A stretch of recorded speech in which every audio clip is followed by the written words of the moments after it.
What's going on, guys? Let's talk about the 28-70 2.0 RF lens for video. My name is Damien Cooper and welcome to Monkey Pick. We've got some fresh new young talent doing some things that I know you haven't heard before. 1, 2, 3, listen. So, we've recently purchased the 28-70 by Canon for the EOS R. And why did we do that? Because we wanted to have a lighter setup, we wanted to get rid of some things.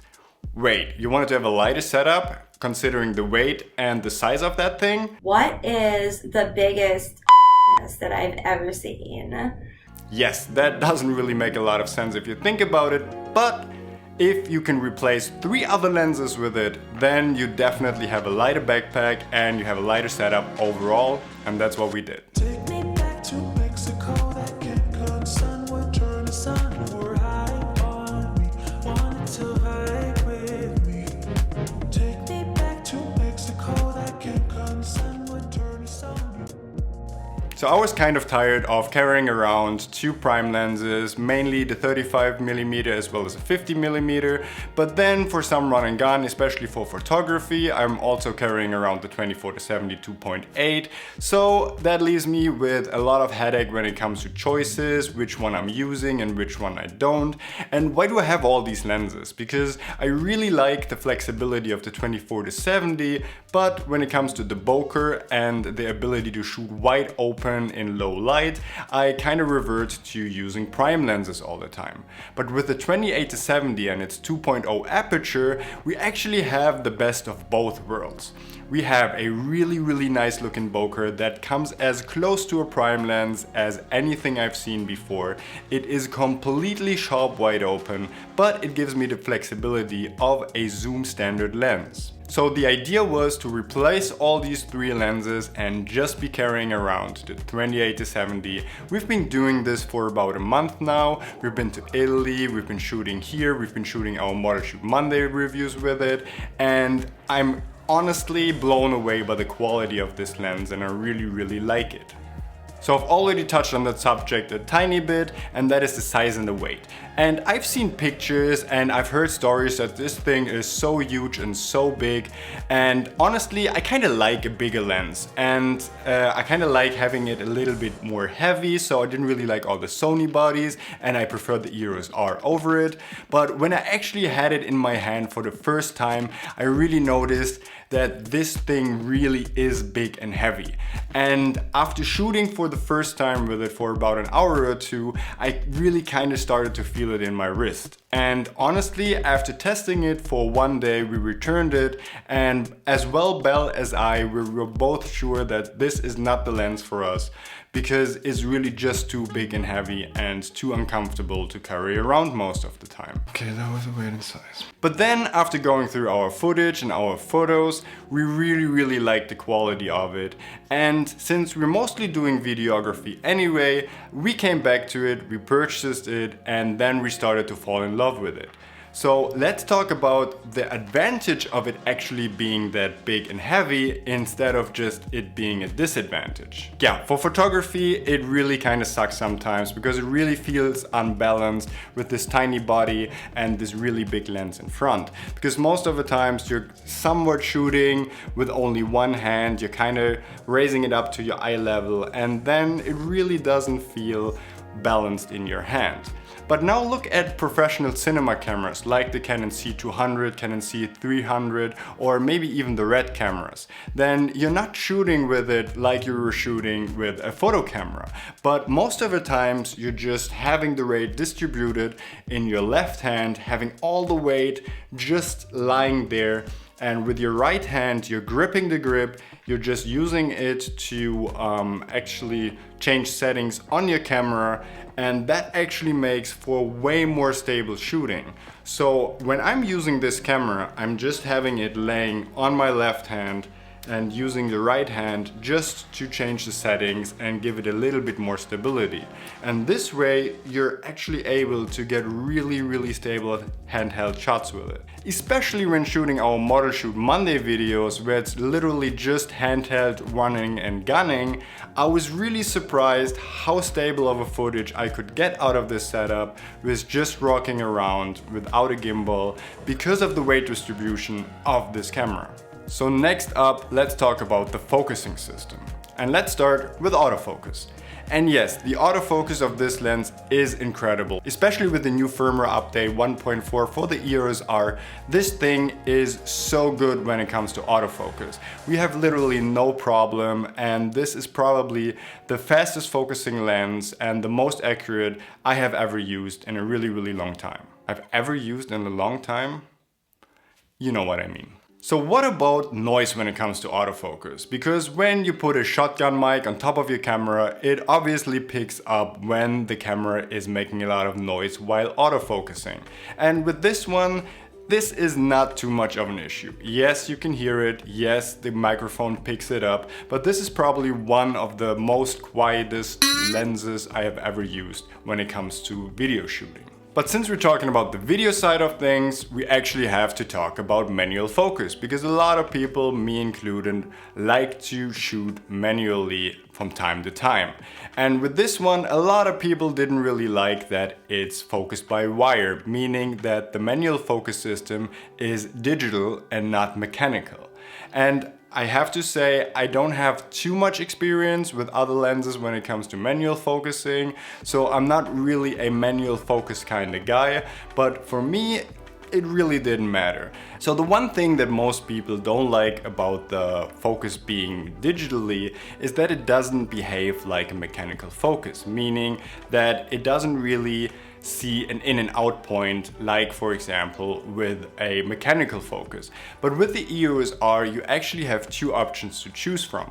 A linear one that actually behaves like a mechanical focus, so you can have like 180 degree, so the more you turn the wheel, it actually remembers the position it was at, and that way it really feels like a mechanical focus. The other option is just basically focusing by speed, so the quicker you actually turn the wheel and the quicker your lens focuses. So with these options, I really don't think that focusing by wire is a big issue, but again, I'm not a manual focus guy, so I don't have too much experience, so I wouldn't really see the difference, and I really like the focus system, to be honest. But the focusing by wire also has one big advantage, and that is the zone focus meter.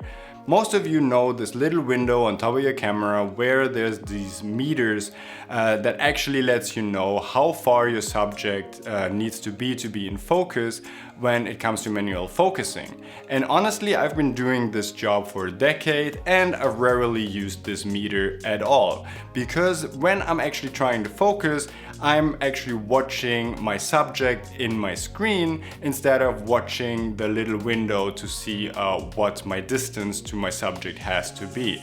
But on the 2870, there is no such meter because it's all done digitally. So this meter is now displayed within your display or your external monitor, which I think is really great, because now you have the option to actually watch your subject and watch the distance to focus while doing so. So especially for a one-man band and you don't have a dedicated focus puller, this is a really great option, and I prefer this over the regular old school method of having a mechanical zone meter window on top of your lens.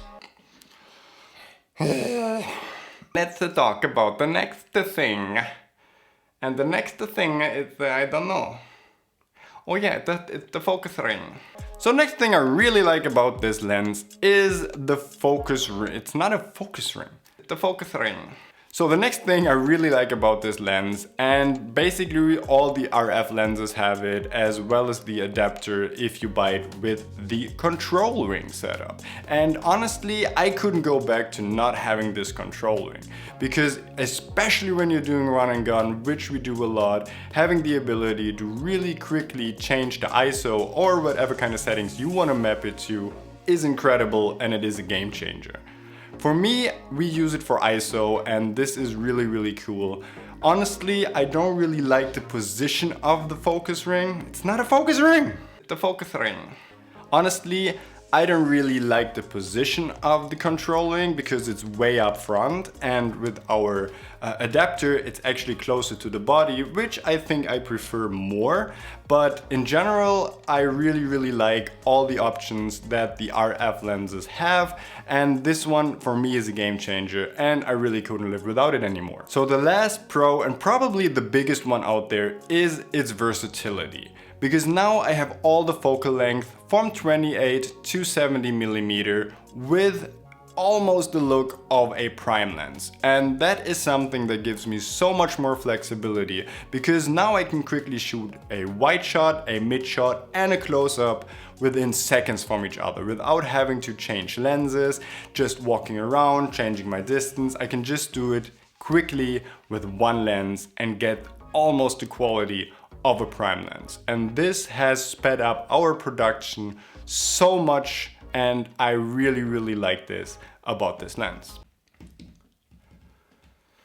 But obviously there's cons to everything, so let's talk about the cons of this lens. And yes, it was also an advantage, but it's also a disadvantage, and that is still the weight and the size. What is the biggest? Because that thing really is heavy, and if you're not as strong, this actually could become a problem. It is also really draining on your back when walking around shooting it handheld for most of the day. I actually feel it being really a strain for my back muscles, and it really does get heavy on your wrists, on your back, so keep that in mind when purchasing this lens. The second thing is obviously the price tag, because this thing is really expensive. Here it actually runs for 3,300 euros, which is about $3,600 including tax, which is a lot of money and probably the most expensive lens that I have ever owned. But if you think about replacing 3 other lenses like we did, you actually come a little bit cheaper than having to purchase 2 prime lenses and another standard zoom, so it's all a little bit relative. Gab noch ein Con, aber ich habe vergessen. And the last con is probably the filter thread, because this lens has a 95mm filter thread. So if you want to use an ND filter or a polar filter, so you probably don't have a 95mm filter lying around, so that makes this lens even more expensive, because now you have to go out, purchase all these ND and polar filters for the 95mm filter thread, because you can't use your old ones, and that makes this lens even more expensive. But I think you've already guessed our total verdict. Yes, we really like this lens, and it's probably the best lens that I have ever used in my entire career, so I can definitely recommend it. If you don't mind the size and weight, if you do have the money lying around, then this is probably the lens for you to go if you own an EOS R or an EOS RP. So I hope you liked this little review, and I hope to see you on the next one. After you subscribe, liked, hit the notification bell, you know the drill. See you on the next one.